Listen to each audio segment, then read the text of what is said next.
Kaisar Pedang yang Mengejutkan. Bab 4151, Kesopanan Dahulu, Baru Menyerang. Bunga matahari dan bulan hanya dapat memiliki efek ajaib jika dipetik saat matahari dan bulan berganti pada tanggal 15 Agustus setiap tahun. Ini adalah salah satu obat utama untuk memurnikan ramuan di atas alam Taoisme dan dewa. Susu rohanian ditemukan oleh Liga Hengzu saat memetik bunga dewa matahari dan bulan. Saat ditemukan, susu rohanian berukuran seperti kolam kecil, yang sangat berharga. Itu juga salah satu obat utama yang digunakan untuk memurnikan pil. Baik itu bunga dewa matahari dan bulan atau susu roh 10.000 tahun, harganya mahal dan tidak ada pasarnya di Sekte Iblis Abadi dan bahkan 13 negara bagian abadi. Setelah Liga Hengzu menemukan susu roh 10.000 tahun, mereka tidak mengeluarkan susu roh 10.000 tahun dengan gembar-gembor besar. Sebaliknya, mereka hanya mengambil setetes atau sebotol setiap kali dan menjualnya. Selain itu, Liga Hengzu dengan sengaja mempromosikan kontribusi besar susu roh 10.000 tahun, yang segera menarik perhatian semua orang kuat di 13 negara bagian abadi. Baik itu bunga dewa matahari dan bulan maupun susu roh 10.000 tahun, perintah yang dikirim ke Liga Hengzu telah diperintahkan 10 tahun kemudian. Secara khusus, beberapa orang kuat di 13 negara bagian abadi menawarkan setetes 10.000 manik ajaib. Ketenaran bunga dewa matahari bulan dan susu roh 10.000 tahun telah menyebar. Itu seperti pohon layu yang akan mekar dan berbuah. Tetapi pada saat ini, Lin Bai, seorang perampok, berhenti dan merampoknya. Bagaimana mungkin Liga Hengzu tidak marah? Ramuan ajaib di kebun ramuan ajaib timur sangat berharga. Bunga matahari dan bulan serta susu roh 10.000 tahun tidak dapat hilang. Aku tahu semua hal ini. Wakil pemimpin Wu berkata dengan suara rendah, tetapi pernahkah kamu berpikir tentang mengapa begitu banyak murid di Sekte Iblis Abadi meminta Pondok Pedang Tibet, tetapi sekte itu tidak memberikannya kepada mereka? Sebaliknya, mereka memberikannya kepada murid baru. Dalam beberapa hari terakhir, semua orang mengerutkan kening telah menyelidiki asal-usul Lin Bai, dan mengetahui bahwa Lin Bai adalah seorang murid yang baru saja memulai. Pada hari masuknya, dia diberi sebuah pondok pedang Tibet oleh klan, yang benar-benar membingungkan. Apakah orang ini anak haram dari guru? Seorang pelindung Dharma berkata dengan ngeri. Yah, bukan berarti tidak ada kemungkinan. Kalau tidak, bagaimana mungkin guru memberinya pondok pedang Tibet? Pelindung Dharma lainnya juga berkata. Seorang pelindung Dharma berkata, orang ini adalah seorang prajurit dari Lianzu. Wakil pemimpin Wu mengepalkan tinjunya dan menggertakkan giginya dan menggeram, Lianzu. Lianzu. Lianzu lagi. Mereka ada di mana-mana. Bagus, bagus, bagus, kebencian lama belum juga sirna, dan perseteruan baru telah muncul lagi. Faktanya, Lianzu adalah musuh bebuyutan kita di Hengzu. Seorang lelaki tua keluar dan berkata, Wakil pemimpin Wu, saya sarankan agar kita memberi penghormatan sebelum kita pergi dan mengirim pelindung Dharma atau wakil pemimpin yang kuat untuk bernegosiasi dengan pemilik baru Pondok Pedang Tibet. Liga Hengzu bersedia mengakui bahwa dia memiliki Pondok Pedang Tibet, tetapi dia harus menyerahkan semua bunga matahari dan bulan, susu roh 10.000 tahun, dan kebun ramuan ajaib timur kepada Liga Hengzu untuk dikelola. Karena alasan ini, Liga Hengzu bersedia membayar sejumlah harga. Ketika negara lain mengganggunya, Liga Hengzu dapat membantunya memecahkan beberapa masalah. Ini penghormatannya. Jika orang ini keras kepala, dan ingin mengambil semua sumber daya kultivasi dari Pondok Pedang Tibet sebagai miliknya, maka tidak akan ada jalan mundur bagi kita di Liga Hengzu. Akan menjadi pukulan besar bagi Liga Hengzu jika kehilangan kebun ramuan ajaib timur, bunga dewa bulan matahari, dan susu roh 10.000 tahun. Untuk memastikan kepentingan Liga Hengzu, saya sarankan kita harus bersikeras. Mata wakil pemimpin Wu berbinar, seberapa sulit untuk datang. Orang tua itu berkata, saya tahu bahwa aliansi 13 negara khawatir tentang apakah orang ini terkait dengan sekte tingkat tinggi, jadi saya tidak berani menyentuhnya dengan mudah, tetapi dia tidak bisa bersembunyi di Pondok Pedang Tibet sepanjang waktu. Apakah dia akhirnya akan keluar? Dunia luar sangat berbahaya.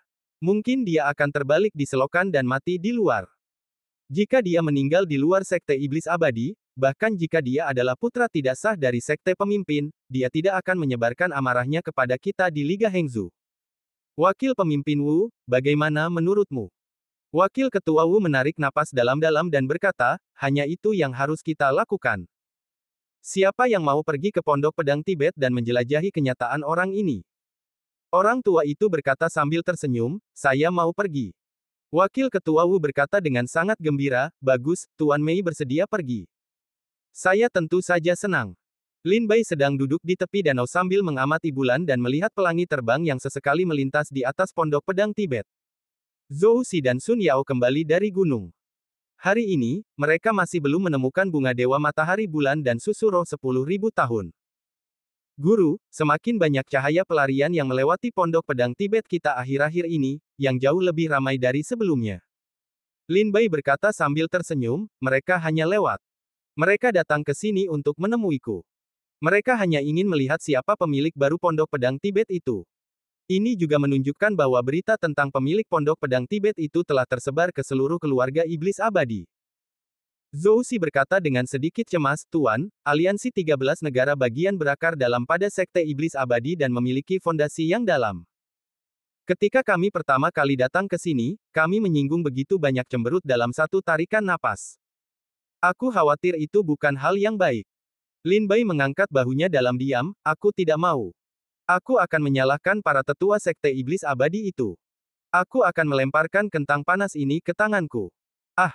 Zhou Xi menggelengkan kepalanya dan mendesah getir.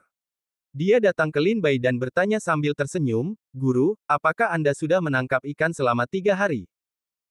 Saya mendengar pepatah ini, tetapi tidak seperti selusin peritua yang menggigit ikan dan petasan di langit, tetapi berbeda bagi saya untuk memakan ikan dan api sekali. Jika saya tidak menggigit, saya akan memancing di air. Sun Yao mendengar nada tidak sabar di mulut Lin Bai, dan tidak bisa menahan tawa. Lin Bai menatap Sun Yao dengan getir, tetapi pada saat ini, Lin Bai tiba-tiba merasa ada cahaya tersembunyi di kejauhan. Dia berkata, ada tamu yang datang. Jangan mempermalukan diri sendiri. Zhou Xi dan Sun Yao di sekujur tubuh sekaligus menegang, melihat keluar Pondok Pedang Tibet. Di luar Pondok Pedang Tibet, Mei Tua datang sendirian. Melihat susunan Dharma yang menutupi langit dan matahari, dia berseru, 10.000 bendera susunan. Bukankah bendera Wanzhen ada di tangan Wu Sanyu? Bagaimana bisa ada di sini?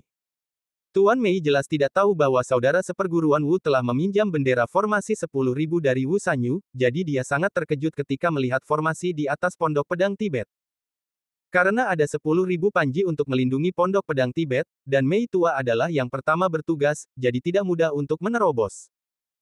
Jadi dia mengepalkan tinjunya di luar pondok dan berseru, saya akan mengunjungi pemilik pondok di Xiahengzu. Sampai jumpa. Begitu suara Tuan Mei jatuh, Zhou Xi melepaskan diri dari formasi dan berjalan ke depannya. Dia berkata sambil tersenyum, minggu depan, saya menunggumu atas perintah tuanku. Silakan ikut denganku. Tuanku telah menunggumu sejak lama. Kamu bisa memimpin jalan. Mei Tua berkata sambil tersenyum. Bab 4152 Tuan Mei. Mei Lao adalah salah satu penjaga hukum di Liga Hengzu. Prestasinya tidak terduga dan kekuatannya luar biasa. Dia juga memiliki posisi yang luar biasa di Liga Hengzu. Zhou Xi, sang pengikut, berjalan melewati area yang ditutupi oleh 10.000 bendera formasi dan tiba di tepi danau Wang Yue. Dari kejauhan, dia melihat seorang pria berpakaian putih duduk di tepi tan memancing dengan membelakangi Mei Lao. Sampai Zhou Xi kembali ke punggungnya, dia dengan hormat memanggil, Tuan, Liga Hengzu ada di sini untuk menemui Anda. Di Liga Hengzu yang lebih rendah, saya di sini untuk menemui Anda. Tuan Mei juga tersenyum dan memeluk tinjunya. Saya ingin menangkap ikan untuk menghibur Mei Lao hari ini, tetapi saya tidak menyangka bahwa ikan di Wang Yuetan tidak menggigit kail, dan mengabaikan Mei Lao dan mencari Haihan. Lin Bai bangkit dan menyerahkan pancing kepada Sun Yao. Dia berbalik dan memberi hormat kepada Tuan Mei. Dia memiliki senyum ramah di wajahnya dan matanya sedalam bintang. Ketika pertama kali bertemu Lin Bai, dia berpenampilan biasa saja, berpakaian putih polos, dan tidak berpengalaman dalam kultivasi. Reputasinya tidak diketahui. Dia tampak lebih biasa daripada murid biasa dari Sekte Iblis Abadi. Namun, saat dia dan Lin Bai saling memandang, dia melihat tatapan mata Lin Bai yang seperti laut, yang seperti langit berbintang yang tersembunyi di pupil matanya. Di Xia King Luo, saya berasal dari kota Qingsui, Lianzhou. Saya bergabung dengan Sekte Iblis Abadi sekitar setengah bulan yang lalu. Saya mendapat penghargaan dari klan dan memberikannya kepada Pondok Pedang Tibet. Sebelum pondok dibersihkan, beberapa tamu datang berkunjung. Jika Anda lalai, silakan tanya Mei Haihan tua. Lin Bai tersenyum dan membungkukkan tangannya dan berteriak, Zhou Xi, Tan sedang menonton dan membuat teh. Zhou Xi menjawab. 2 hari yang lalu, menurut instruksi Lin Bai, Zhou Xi membangun sebuah paviliun di samping Danau Wang Yue. Saat ini, set teh ditempatkan di paviliun. Lin Bai dan Mei Lao melangkah ke paviliun dan duduk berhadapan. Setelah duduk, Tuan Mei melihat pemandangan di sekitar Danau Wang Yue dan berkata sambil tersenyum, Pondok Pedang Tibet benar-benar surga. King Luo Xiaoyou telah dihargai oleh klan dan memberikannya kepada Pondok Pedang Tibet. Di masa depan, latihannya pasti akan melambung. Saya ingin mengucapkan selamat atas keberhasilan Anda. Lin Bai mengangkat cangkir tehnya dan minum bersama Mei Lao sambil tersenyum. Zhou Xi dan Sun Yao berdiri di belakang Lin Bai tanpa menyela. Mereka juga tahu bahwa plum tua itu tidak baik. Dia tampak tersenyum dan jujur, tetapi sebenarnya, Mei selalu memiliki niat jahat. Lin Bai dan Mei Lao sedang duduk di paviliun. Mereka berbicara satu sama lain. Mei bertanya kepada Lin Bai tentang asal-usul Lin Bai berkali-kali. Lin Bai tahu segalanya dan mengatakan segalanya. Dia menjelaskan dari mana dia berasal dan kapan dia bergabung dengan Sekte Iblis Abadi. Lin Bai juga memberitahu saya beberapa hal tentang Sekte Iblis Abadi dan Pondok Persembunyian Pedang. Namun, Mei Lao jelas merupakan orang yang berbakat. Semua kata-katanya hanya basa-basi. Setelah setengah jam, dia menceritakan banyak hal dari Lin Bai, tetapi Lin Bai tidak mendapatkan informasi yang berguna darinya. Paman Si, tampaknya King Luo mulai layu. Sun Yao juga mendengar bahwa konfrontasi pertama antara Lin Bai dan Mei Lao tampaknya telah gagal. Mei Lao di Liga Hengzu adalah orang yang telah berlatih selama ratusan tahun. Bagaimana dia bisa mendapatkan keuntungan dengan mudah? Wajah Zhou Xi berwibawa dan matanya menyipit, tetapi saya pikir itu adalah niat Tuan untuk menunjukkan kelemahan musuh, sehingga dapat lebih baik menyampaikan apa yang diinginkan Tuan. Paviliun untuk minum, pemandangan danau dan gunung yang terang, sangat menarik. Pondok pedang ini benar-benar tempat yang bagus. Sangat jarang untuk duduk di tepi danau yang melihat bulan, menuangkan secangkir sake, dan menghirup angin sepoi-sepoi. Tuan Mei menarik napas dalam-dalam dan memandang dengan penuh rasa iri pada pemandangan Gunung Wuyuan dan Danau Wang Yue. Tiba-tiba, dia berkata, sahabat kecil King Luo, sepertinya aku pernah mendengar bahwa beberapa hari yang lalu, seorang pendekar dari Liga Xiongzu datang ke Gunung Wuyuan untuk mendapatkan kristal es linglong dan tertangkap olehmu di tempat. Lin Bai berkata, itu benar, tetapi itu bukan masalah besar. Mereka tidak tahu bahwa ada pemilik pondok persembunyian pedang sebelumnya, jadi mereka datang untuk mendapatkan kristal es linglong. Aku hanya memberi mereka pelajaran dan memerintahkan mereka untuk tidak kembali lagi di masa mendatang, jadi aku tidak masuk ke dalamnya. Tuan Mei, sekarang pondok pedang Tibet telah memiliki pemiliknya, ini adalah kuil Tao yang diberikan kepadaku oleh klan. Semua rumput, pohon, bunga, dan batu di dalamnya adalah milikku. Jika ada yang berani melakukan kesalahan di pondok pedang Tibet di masa mendatang, aku rasa tidak akan selembut hari itu untuk memperlakukan para pendekar Liga Xiongzu. Mei tua mengangguk sambil tersenyum, itu wajar.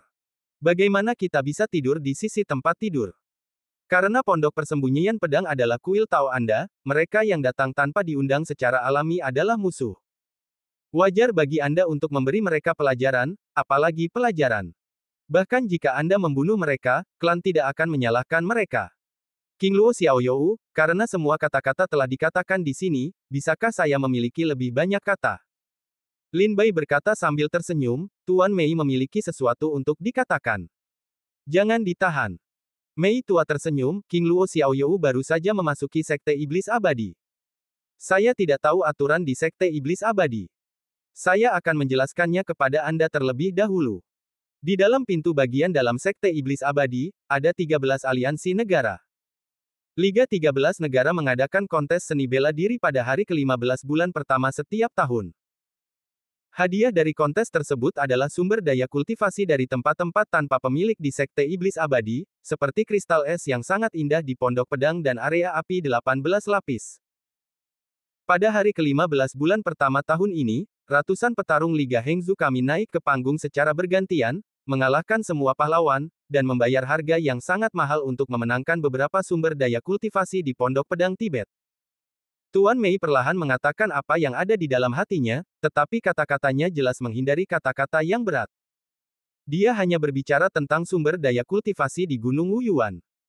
Dia hanya menyebutkan kristal es linglong dan area api 18 lapis, tetapi dia tidak menyebutkan matahari, bulan, bunga dewa, dan susu roh 10.000 tahun. Ini dia. Zhou Xi menarik napas dalam-dalam dan matanya mulai menajam. Sun Yao juga berkeringat. Keduanya tahu bahwa jika Lin Bai dan Mei Lao tidak membicarakan kerja sama hari ini, mereka harus menghadapi kemarahan Liga Hengzu. Liga Hengzu kita juga menempati beberapa sumber daya kultivasi di Gunung Wuyuan, seperti kebun ramuan ajaib di timur. Mei Tua berkata kepada Lin Bai sambil tersenyum.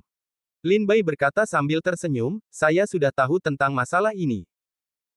Saya tidak hanya tahu bahwa Liga Hengzu menempati kebun obat ajaib di timur Wuyuan, tetapi juga tahu bunga dewa bulan matahari dan susu roh 10.000 tahun di Gunung Wuyuan, yang juga ingin saya tanyakan kepada tetua. Saya telah mencari di seluruh Gunung Wuyuan, tetapi saya tidak dapat menemukan lokasi bunga dewa bulan matahari dan susu roh 10.000 tahun. Karena Pondok Pedang Tibet adalah kuil Tao saya, tolong beritahu saya di mana bunga dewa bulan matahari dan susu roh 10.000 tahun itu. Saya bisa pergi dan melihatnya. Bagaimanapun, itu adalah kuil Tao saya sendiri. Mei Tua tercengang sejenak.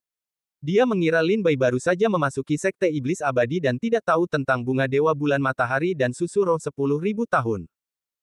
Namun, begitu Lin Bai membuka mulutnya, dia meminta Mei Lao untuk memberitahunya di mana bunga dewa bulan matahari dan susu roh 10.000 tahun itu berada. Ini tidak diragukan lagi merupakan pendirian Mei Lao dan aliansi Hengzu. Pondok Pedang Tibet ini adalah kuil Tao saya. Bunga bulan matahari dan susu 10.000 tahun juga merupakan harta karun saya. Anda tidak bisa memasukkan jari Anda ke Liga Hengzu. Bab 4153 orang yang cakap. Saya ingin tahu apakah Tuan Mei dapat memberitahu kita di mana matahari, bulan, dewa, dan susu berada. Lin Bai menatap Mei Lao dengan mata penuh harap. Untuk meredakan rasa malu, Tuan Mei berdiri dari tempat duduknya dan berjalan ke langkan paviliun dengan tangan di punggungnya. Dia melihat ke danau semilir musim semi di Danau Wang Yue, King Luo Xiaoyou, apakah Anda tahu asal-usul Liga Hengzu? Lin Bai berkata sambil tersenyum, baru saja Tuan Mei juga mengatakan bahwa saya baru saja bergabung dengan Sekte Iblis Abadi, dan saya hanya tahu sedikit tentang aliansi 13 negara bagian. Perkenalkan. Mei Tua berkata sambil tersenyum, ada seorang pemimpin aliansi dan 7 wakil pemimpin di Liga Hengzu dari Sekte Iblis Abadi, totalnya 8 orang. Melihat pergantian pemimpin aliansi dan wakil pemimpin di dinasti-dinasti aliansi Hengzu sebelumnya, 8 marga ini tidak dapat melarikan diri, Wu, Li, Wang, Zhao, Qian, Murong, Sangguan, Situ. Apakah Anda tahu apa yang diwakili oleh 8 marga ini di Sekte Iblis Abadi dan 13 negara bagian abadi? Tangan dan jari Lin Bai memainkan cangkir teh, dan matanya menyipit, saya ingin mendengar detailnya. 8 marga ini dikenal sebagai 8 keluarga kuat di Hengzu, di 13 negara bagian abadi. Mereka adalah keluarga terkenal yang telah diwariskan selama ratusan ribu tahun di 13 negara bagian abadi. Kekuatan internal mereka tak terduga. Bahkan tokoh tingkat tinggi kontemporer dari Sekte Iblis Abadi harus sopan kepada 8 keluarga kuat. Dengan kata lain, aliansi Hengzu dalam Sekte Iblis Abadi adalah kekuatan 8 keluarga kuat di Hengzu. Faktanya, semua bisnis dan pelatihan siswa di Liga Hengzu dikendalikan oleh 8 keluarga kuat di belakang. Jika ada yang menentang aliansi Hengzu, itu menentang 8 keluarga kuat. Mendengar ini, Lin Bai berkata sambil tersenyum, apa maksud Tuan Mei? Apakah ini peringatan untukku agar tidak melawan aliansi Hengzu? Aku hanyalah seorang murid kecil yang baru saja bergabung dengan Sekte Iblis Abadi. Sudah terlambat untuk bersembunyi dari aliansi Hengzu. Beraninya aku melawan aliansi Hengzu. Mei Tua berkata sambil tersenyum, King Luo Xiaoyou, aku tidak memperingatkanmu. Aku ingin membuat kesepakatan denganmu. Kamu adalah pemilik baru Pondok Pedang Tibet. Liga Hengzu dan 8 keluarga besar di Hengzu sangat mementingkanmu. Mereka ingin kamu meninggalkan Lianzu dan bergabung dengan Liga Hengzu. Selama kamu bergabung dengan Liga Hengzu, siapapun yang berani membuat masalah di Pondok Pedang Tibet di masa depan, Liga Hengzu dapat menjamin bahwa orang-orang ini tidak akan pernah kembali. Mata Lin Bai berbinar gembira, jika aliansi Heng Zhou bisa bersinar, maka itu adalah permintaan berikutnya. Tetapi kebun tanaman obat ajaib di sebelah timur Pondok Pedang Tibet, bunga Dewa Matahari Bulan, dan susu roh 10.000 tahun akan menjadi milik Liga Hengzu selamanya. King Luo Xiaoyou, kamu baru saja memasuki Sekte Iblis Abadi, dan prestasimu terlalu rendah. Kamu tidak tahan dengan harta keluarga Pondok Pedang Tibet sendirian. Bahkan jika Liga Hengzu tidak mengambilnya, Liga Negara bagian lain juga akan mendapatkannya. Mengapa kamu tidak memberikan harta keluarga kepada Liga Hengzu sebagai pijakan? Selain itu, Liga Hengzu tidak menginginkan semuanya. Liga Hengzu tidak menginginkan tanah berharga lainnya di Pondok Pedang Tibet, asalkan bunga matahari dan bulan, susu roh 10.000 tahun, dan kebun tanaman obat ajaib. Kamu pasti akan mendapat untung dari transaksi ini. Lin Bai bertanya sambil tersenyum, jika aku memberikan semua kebun obat ajaib, susu roh 10.000 tahun, dan bunga Dewa Matahari dan Bulan kepada Liga Hengzu, berapa banyak manik-manik ajaib yang bisa aku dapatkan? Mei Lao berkata sambil tersenyum, Liga Hengzu ingin menjual bunga matahari dan bulan, susu roh 10.000 tahun, dan obat ajaib. Itu juga masalah dalam aliansi, dan itu tidak ada hubungannya dengan Anda dan saya. Hehe, apakah Anda akan membiarkan saya menjaga rumah Anda? Anda ingin saya menjadi anjing di bawah lutut Anda. Beri saya tulang saat Anda senang. Saya tidak senang. Saya bahkan tidak punya sup. Lin Bai memegang secangkir teh, dan wajahnya berangsur-angsur menjadi acuh tak acuh. Xiang Mei tersenyum. King Luo Xiaoyou, jangan bicara kasar. Anda tidak mendapatkan apa-apa. Setidaknya Anda dapat menggunakan nama prajurit aliansi Hengzu. Di Sekte Iblis Abadi, Anda dapat mengandalkannya. Mei berkata dengan angkuh.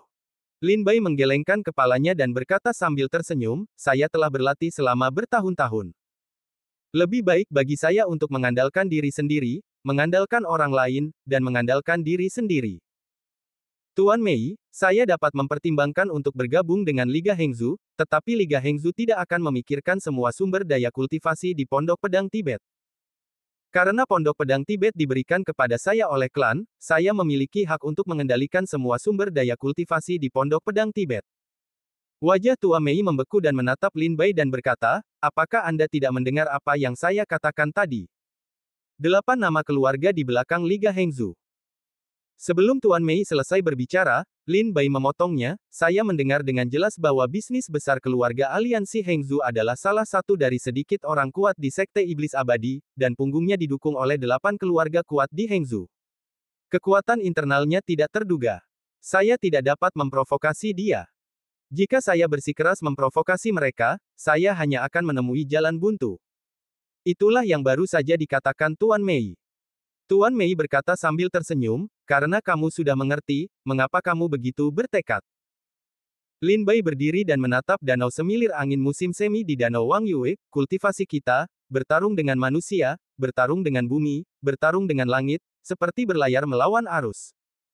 Jika kamu tidak maju, kamu akan mundur. Saya tidak ingin menjadi musuh Liga Hengzu, tetapi saya tidak ingin menyerahkan sumber daya kultivasi di Pondok Pedang Tibet. Saya dapat bekerja sama dengan Liga Hengzu untuk menjual obat ajaib, bunga matahari bulan, dan susu roh 10.000 tahun, tetapi premisnya adalah bahwa saya dan Liga Hengzu ingin membuka 7 lawan 3, saya 7, aliansi Hengzu 3. Berangan-angan. Mei Tua mendengus dingin, jangan katakan itu 7 atau 3, bahkan jika itu 5 atau 5, Liga Hengzu tidak akan setuju.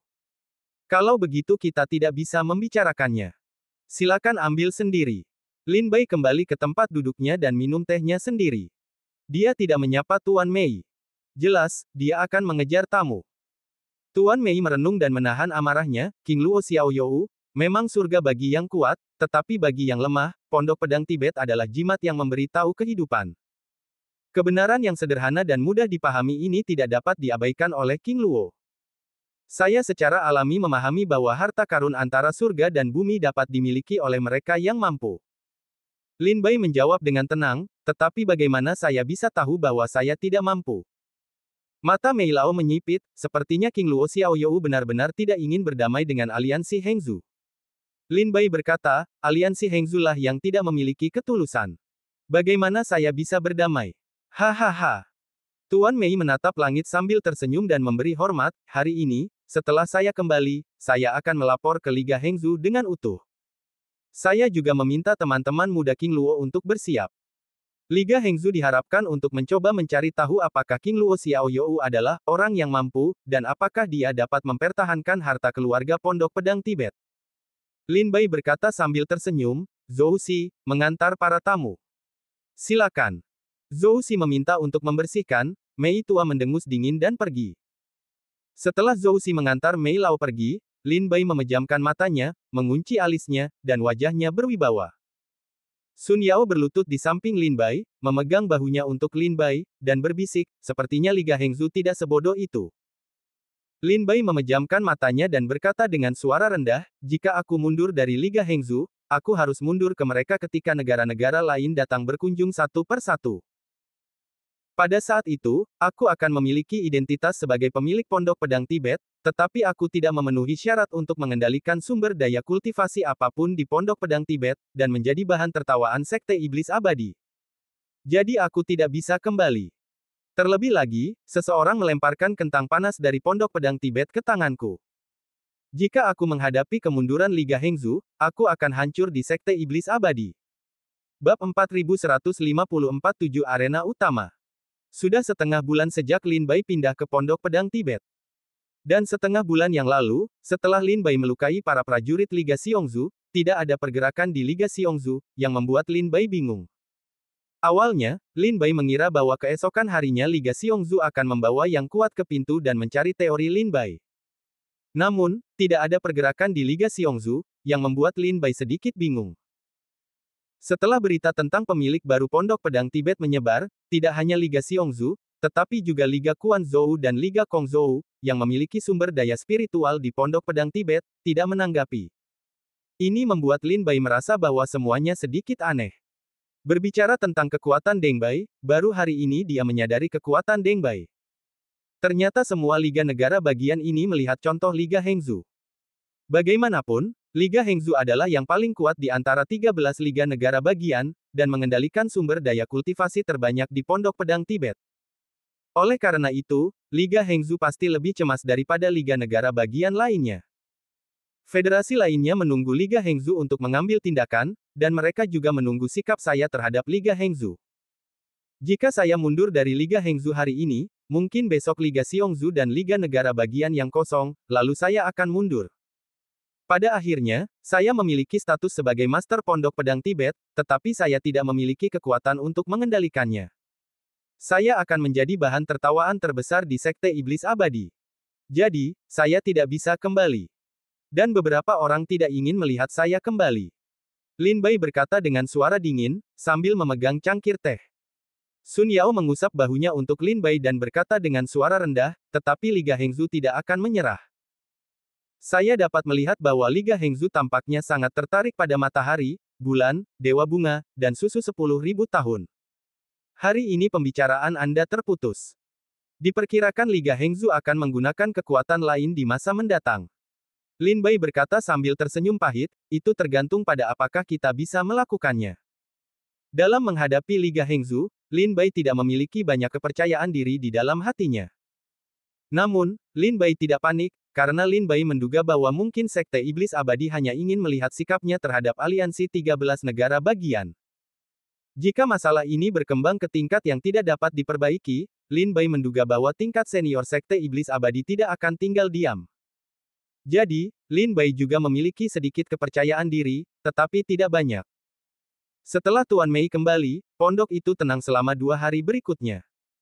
Selama periode ini, tidak ada seorang pun dari 13 liga negara bagian yang datang berkunjung. Sebaliknya, pada hari ketiga, Pondok Pedang Tibet menyambut beberapa kenalan. Tuan, Li Yumen dan beberapa pejuang dari Liga Lianzu meminta untuk bertemu di luar. Biarkan mereka masuk.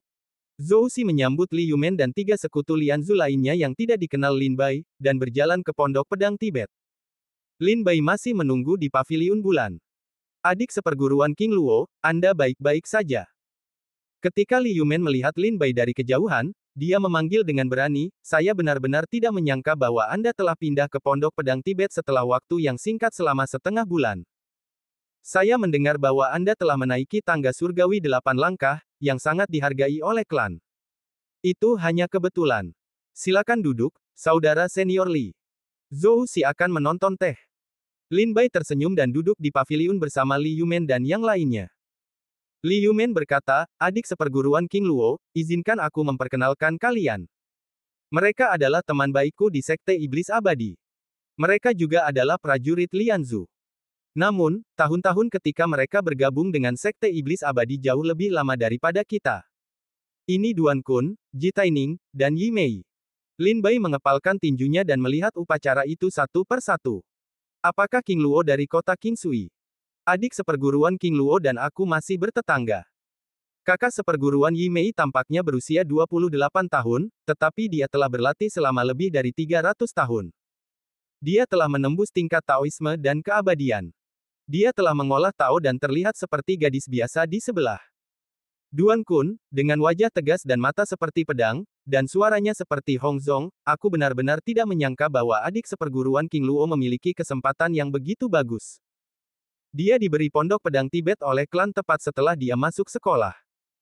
Tampaknya klan sangat mementingkan adik seperguruan King Luo. Ji Taining, seorang sarjana yang lemah, berkata sambil tersenyum, adik seperguruan King Luo, beraninya kau bertanya tentang saudaramu. Apakah kau berhubungan dengan seorang guru tertentu di klan? Atau apakah itu ada hubungannya dengan bimbingan? Lin Bai berkata sambil tersenyum, kakak seperguruan Ji, mengapa kau bertanya? Ji Taining berkata sambil tersenyum, akhir-akhir ini, banyak yang mengatakan bahwa kau berhubungan dengan seorang tetua bangsawan dari Sekte Iblis Abadi, sehingga kau bisa mendapatkan pondok pedang Tibet. Terlebih lagi, kau adalah anak haram yang mengajar di Lianzu. Li Yumen bertanya sambil tersenyum, adik seperguruan King Luo, apakah itu benar-benar bisa terjadi? Apakah kamu benar-benar anak haram pemimpin itu? Haha, kakak senior Li, ini omong kosong belaka. Lin Bai berkata sambil tersenyum masam dan menggelengkan kepalanya. Lalu mengapa sekte memberimu pondok pedang Tibet? Pintu ikan plum tidak memiliki pertanyaan solusi. Ini aku tidak tahu. Lin Bai mengangkat bahu dan tidak mengerti. Kakak Yi Mei menutup mulutnya dan berkata, ngomong-ngomong, mendapatkan pondok pedang Tibet adalah hal yang baik. Li Yumen berkata dengan gembira, adik senior King Luo, kamu baru saja datang ke Sekte Iblis Abadi. Kamu tidak tahu tentang Sekte Iblis Abadi. Kamu mungkin tidak mengerti posisi pondok pedang Tibet di Sekte Iblis Abadi. Aku akan memberitahumu tentang itu. Li Yumen tampaknya telah membuka kotak percakapan, dan berkata kepada Lin Baier, Pondok Changjian dan Taiping Biyuan, Villa Gunung Jinyei, Istana Abadi, Gua Xianfo, Gunung Wansui, dan Danau Qianqiu dikenal sebagai 7 terowongan harta karun di Sekte Iblis Abadi. Selain Pondok Pedang Tibet, 6 tempat lainnya sudah memiliki tuannya. Dan sekarang para tuan dari 6 tempat lainnya adalah beberapa orang kuat di Sekte Iblis Abadi, yang disembah oleh 13 negara bagian abadi. Lin Bai langsung tertarik. Suster Yi Mei kemudian berkata, Tuan Istana Abadi adalah pemimpin Sekte Iblis Abadi. Ada aturan tak tertulis di Sekte Iblis Abadi. Orang berikutnya yang dapat tinggal di Istana Abadi adalah pemimpin generasi berikutnya dari Sekte Iblis Abadi. Taiping Biyuan sekarang dihuni oleh sesepuh agung Sekte Iblis Abadi, yang bertanggung jawab atas semua masalah di Paviliun Presbyterian dan Sekte Iblis Abadi. Gua Buddha Abadi adalah tempat Sekte Iblis Abadi menghindari dunia. Bahkan jika pemimpin ingin masuk, dia harus melaporkannya terlebih dahulu. Karena itu, di antara Iblis Abadi, hanya Pondok Pedang Tibet, Gunung Wansui, Danau Qianqiu, dan Villa Gunung Jinyei yang telah diberikan kepada murid-murid muda saat ini. Selain menjadi guru sihir berusia 9 tahun, ia juga mendapatkan reputasi yang hebat di desa Jinheng. Pada tahun 1989, saya memasuki alam Taoisme. Lin Bai mengerutkan kening dan berpikir bahwa ia bukanlah orang yang hebat. Setelah membangkitkan jiwa bela dirinya pada usia 18 tahun, Lin Bai keluar dari dunia kuno dan sekarang datang ke dunia iblis. Belum 20 tahun sejak ia menjadi kaya raya. Sekarang Lin Bai hanya berjarak 1 kaki dari alam Tao. Jika demikian, bakat Lin Bai jauh lebih tinggi daripada Murong Chuan. Bab 4155 Cemburu. 100 tahun yang lalu, Meng Qi, pemimpin Liga Xiongzu, menindas generasi muda Xieyue di Pesta Pemujaan Bulan, Sekte Bulan Jahat. Ketika dia kembali, dia memberikan Gunung Wansui sebagai kuil Tao. Sekitar 20 tahun yang lalu, Tetua Agung menemukan seorang jenius tak tertandingi dari 13 negara bagian abadi dan membawanya kembali ke sekte untuk berlatih. Orang ini diberkahi dengan bakat tak tertandingi. Setelah 20 tahun memasuki sekte, dia melangkah ke ranah Taoisme dan dewa. 5 tahun yang lalu, sang patriark menganugerahkan Danau Qianqiu sebagai kuil Tao, yang disebut Gongjian. Setelah mendengar ini, Lin Bai mengerti bahwa para master dari 7 pekan raya Tao di Sekte Iblis Abadi menduduki posisi tinggi di Sekte Iblis Abadi, seperti pemimpin, tetua, del. Atau dia berbakat dan memberikan pengaruh besar pada rekan-rekannya, seperti Murongcuan dari Villa Gunung Jinye dan pedang istana Danau Qianqiu. Dia adalah orang yang memberikan kontribusi luar biasa bagi Sekte Iblis Abadi, seperti Meng Qi dari Gunung Wanshui. Kakak senior Yi Mei berkata, yang perlu diintegrasikan adalah Gongjian adalah satu-satunya murid dari Tetua Agung. Tetua itu membawanya kembali ke Sekte Iblis Abadi dari luar, tetapi dia tidak mengatakan dari negara bagian mana dia berasal. Oleh karena itu, pedang istana Danau Qianqiu adalah orang yang netral, dan dia tidak termasuk dalam salah satu dari 13 negara bagian. Liu Men berdiri di bahu Lin Bai dan berkata, adik senior King Luo, tahukah kamu bahwa pondok pedang Tibet yang kamu miliki sekarang adalah arena Tao yang diperebutkan oleh banyak talenta dalam aliansi 13 negara bagian? Wu Qilin dari Liga Hengzhou dan Lei Hou dari Liga Quanzhou semuanya telah memberikan kontribusi besar bagi sekte tersebut. Mereka telah berulang kali meminta sekte tersebut untuk memberikan pondok pedang Tibet, tetapi mereka semua ditolak oleh sekte tersebut. Jangan meremehkan pondok pedang Tibet. Itu dapat dianggap sebagai 7 kuil Tao dari Sekte Iblis Abadi. Pasti itu tidak akan datang begitu saja. Ada banyak tempat misterius yang menunggu untuk kamu temukan. Lin Bai menatap Li Yumen dengan rasa ingin tahu dan bertanya, Kakak Li, aku tidak mengerti ini. Kakak Yi Mei berkata sambil tersenyum, adik King Luo, kebun obat ajaib, kristal es linglong, 18 lapisan area api, koridor angin suci, dan ikan roh di Danau Wang Yue semuanya adalah harta karun terkenal di Sekte Iblis Abadi. Selain itu, ada juga bunga matahari dan bulan serta susu roh 10.000 tahun. Bahkan di negara bagian 13 abadi, kedua hal ini juga dijarah oleh orang-orang. Apakah kamu tahu bagaimana itu ditemukan? Lin Bai menggelengkan kepalanya, dan saudari Yi Mei melanjutkan, seorang murid secara keliru memasuki pondok pedang Tibet dan menemukan bunga matahari dan bunga bulan di Gunung Wuyuan. Kemudian, 13 negara bagian saling bersaing, dan Liga Hengzhou menduduki bunga matahari dan bunga bulan sepanjang tahun. Ketika Liga Hengzhou mengambil bunga matahari dan bunga bulan, dia sesekali menemukan susu jiwa 10.000 tahun, tetapi itu masih ditempati oleh Liga Hengzhou sepanjang tahun. Dengan kata lain, sumber daya kultivasi yang terungkap di pondok pedang Tibet hanya ditemukan secara tidak sengaja. Jika Anda menjadi pemilik pondok pedang Tibet, Anda mungkin menemukan harta karun lainnya. Mungkin nilai harta karun itu akan lebih dari matahari, bulan, bunga dewa, dan susu jiwa 10.000 tahun. Ketika mata Lin Bai berbinar, dia berpikir bahwa hanya ada harta karun seperti matahari, bulan, bunga dewa, dan susu jiwa 10.000 tahun di pondok pedang Tibet. Namun, mendengar perkataan kakak senior Yi Mei hari ini, Lin Bai merasa bahwa pondok Changjian seperti rumah harta karun, menunggu Lin Bai menggali harta karunnya. Hal ini membuat Lin Bai menantikannya. Di paviliun, Li Yumen dan saudari Yi Mei berbicara kepada Lin Bai tentang legenda Sekte Iblis Abadi dan Pondok Pedang Tibet. Lin Bai juga mendengarkan dengan saksama, yang sangat menguntungkannya. Sebaliknya, Duan Kun dan Ji Taining terdiam. Ji Taining sesekali akan mengucapkan beberapa patah kata sambil tersenyum, tetapi Duan Kun memiliki wajah yang dingin dan mata yang tajam. Ketika dia melihat Lin Bai, dia tidak baik. Keserakahan dan kecemburuannya membuat Duan Kun benar-benar berbeda. Lin Bai juga sangat bingung.